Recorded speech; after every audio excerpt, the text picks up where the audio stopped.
Mandaue City Council gustong mapasilutan ang mga taong mo discriminate sa mga health workers o kining gitawag o mga frontliners sa gubat batok sa COVID-19. Ang report ni Nico Serino. Sa special session sa Konseho, gipasar sa first reading ang Anti-Discrimination of Frontliners Ordinance. Gipalabang sa Committee on Health, nagtinguha kini nga mapasilutan ang mo-discriminate o mo-abuso sa mga medical workers ug ubang mga frontliners niining gubat batok sa COVID-19. Matod ni Konsehal Malin Cortez Zafra, may mga reports na nga nadawat, labi na dito sa kauluhan, kabahin niini, maong gusto sila nga masanta kini dinhi sa dakbayan. Tanang klase sa diskriminasyon ang gusto nila nga ma-penalize.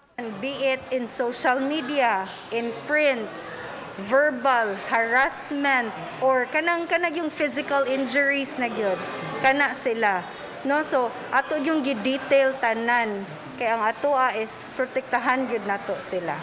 Dugang ni Zafra, kinsa usa ka nurse, nakasabot siya sa dedikasyon sa trabaho labi na sa mga health workers. Kung mapasar na, moabot sa 5,000 pesos o pagkapriso hangtod 30 ka adlaw ang silot sa mga mamatud-an nga mo discriminate.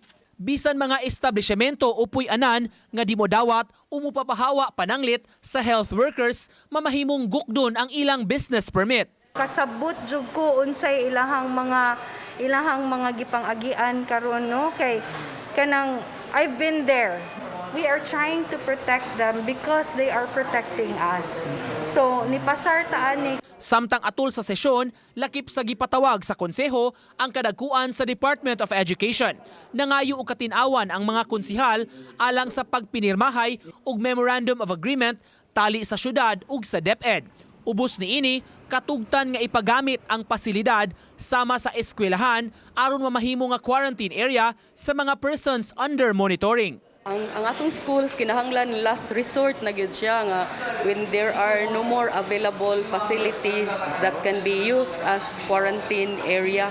Usa sa nainspeksyon na sa taga City Health ug natino nga magamit isip isolation area ang Mandaue City Central School kung gikinahanglan man nga gamiton. 8 rooms ra ang ni pa sa standard sa DOH.